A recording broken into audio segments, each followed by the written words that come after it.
শুরুতেই স্মরণ করছি মুক্তিযুদ্ধের লাখো লাখো শহীদ এবং গত জুলাই আগস্ট মাসে ফ্যাসিবাদের বিরুদ্ধে ছাত্র শ্রমিক জনতার অভ্যুত্থানে নিহত সকল শহীদকে। সবাইকে জানাচ্ছি আমার সশ্রদ্ধ সালাম ও গভীর শ্রদ্ধা। আরও স্মরণ করছি তাদের, ফ্যাসিবাদী শক্তির বিরুদ্ধে লড়াই করে যারা আহত হয়েছে, পঙ্গুত্ব বরণ করেছে, চোখের দৃষ্টি হারিয়েছে, যারা ৯ দফা নিয়ে দাঁড়িয়েছে, যারা ১ দফা নিয়ে দাঁড়িয়েছে, যারা দেশকে এক হিংস্র স্বৈরাচারের হাত থেকে বাঁচিয়েছে। কৃতজ্ঞ চিত্তে স্মরণ করছি আপনাদের ভাই বোনদের, আপনাদের সন্তানদের, যারা এই বিপ্লবে অংশগ্রহণ করেছে। আমরা অন্তর্বর্তীকালীন সরকারের প্রথম ১০০ দিন অতিক্রম করলাম। আপনারা জানেন কি কঠিন এক পরিস্থিতিতে আমাদের দায়িত্ব গ্রহণ করতে হয়েছে।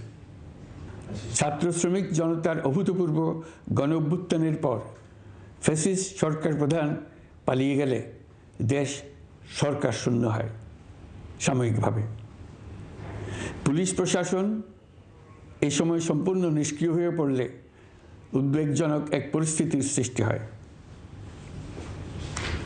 স্বৈরশাসনে বিপর্যস্ত এই দেশকে আমাদের সবাইকে মিলে পুনর্গঠন করতে হচ্ছে। জুলাই আগস্ট বিপ্লবের পর আমরা এমন একটি দেশ হাতে পেয়েছি যার সর্বত্র ছিল বিশৃঙ্খলা। স্বৈরশাসন টিকিয়ে রাখতে আইন শৃঙ্খলা বাহিনীকে জনগণের মুখোমুখি দাঁড় করিয়ে দেওয়া হয়েছিল। বিপ্লব চলাকালে প্রায় ১,৫০০ ছাত্র শ্রমিক জনতার শহীদী মৃত্যু হয়। আমাদের সরকার প্রতিটি মৃত্যুর তথ্য অত্যন্ত যত্নের সাথে জোগাড় করছে। এই বিপ্লবে আহত হয়েছে ১৯,৯৩১ জন। আহতদের জন্য ঢাকার ১৩টি হাসপাতাল সহ বিভিন্ন বিশেষায়িত হাসপাতালে চিকিৎসার ব্যবস্থা করা হয়েছে। প্রতিদিনই তালিকায় আরও নতুন নতুন শহীদের তথ্য যোগ হচ্ছে, যারা স্বৈরাচারের আক্রোশের শিকার হয়ে এই পৃথিবী ছেড়ে চলে গেছেন। প্রতিটি হত্যার বিচার আমরা করবই। জুলাই আগস্ট হত্যাকাণ্ডের বিচারের যে উদ্যোগ আমরা নিয়েছি তার কাজও বেশ ভালোভাবে এগিয়ে যাচ্ছে। পতিত স্বৈরাচার শেখ হাসিনাকেও আমরা ভারতের কাছ থেকে ফেরত চাইব। কেবল জুলাই আগস্ট হত্যাকাণ্ডই নয়, আমরা গত ১৫ বছরে সব অপকর্মের বিচার করব। অসংখ্য মানুষ গুম হয়েছে, খুন হয়েছে। এই সময় আমরা গুমের তদন্তে একটা কমিশন গঠন করেছি। কমিশন প্রধান আমাকে জানিয়েছেন অক্টোবর পর্যন্ত তারা ১৬০০ গুমের তথ্য পেয়েছেন। তাদের ধারণা এই সংখ্যা ৩,৫০০ ছাড়িয়ে যাবে। অনেকেই কমিশনের কাছে গুমের অভিযোগ করতে ভয় পাচ্ছেন, এই ভেবে যে অভিযুক্ত ব্যক্তিদের দ্বারা তারা আবার আক্রান্ত হতে পারেন, ক্ষতিগ্রস্ত হতে পারেন। আমি আপনাদের আশ্বস্ত করতে চাই, আপনারা দ্বিধাহীন চিত্তে কমিশনকে আপনাদের অভিযোগ জানান। কারো সাধ্য নাই আপনাদের গায়ে আবার হাত দেয়। গুম কমিশনের সদস্যদের কাছে ভুক্তভোগীদের যে বিবরণ আমরা পেয়েছি তা অত্যন্ত মর্মান্তিক। জুলাই আগস্টের বিপ্লবের পর ছাত্রছাত্রীরা শহর বন্দরের দেয়ালে দেয়ালে তাদের মনের কথা লিখেছে। তাদেরও আগে যারা গুমের শিকার হয়েছে প্রতিটি গোপন আস্তানার দেয়ালে দেয়ালে তারা লিখে গেছেন তাদের কষ্টের মর্মস্পর্শী বিবরণ। তাদের এইসব কষ্টের কথা শুনে আমাদের হৃদয় কেঁপে উঠেছে। এসবের সঙ্গে জড়িতদের আমরা বিচারের কাঠগড়ায় দাঁড় করাবই। অভিযুক্ত যত শক্তিশালীই হোক, যে বাহিনীরই হোক, তাকে ছাড় দেওয়ার কোনো সুযোগ নেই।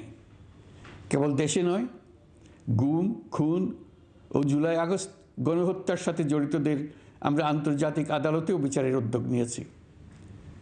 ইন্টারন্যাশনাল ক্রিমিনাল কোর্টের প্রধান কৌশলী করিম খানের সঙ্গে আমার এই ব্যাপারে ইতিমধ্যে কথা হয়েছে। আইনশৃঙ্খলা রক্ষাকারী বাহিনীগুলোর কোনো সদস্য কিংবা অন্য কেউ যাতে হত্যা, গুমসহ এই ধরনের কোনো অপরাধে জড়িয়ে পড়তে না পারে, এই জন্য আমরা গুম বিরোধী আন্তর্জাতিক সনদে স্বাক্ষর করেছি। আপনারা দেখেছেন জাতিসংঘের আন্তর্জাতিক মানবাধিকার বিষয়ক হাই কমিশনার ফলকার তুর্ক সম্প্রতি বাংলাদেশ সফর করেছেন।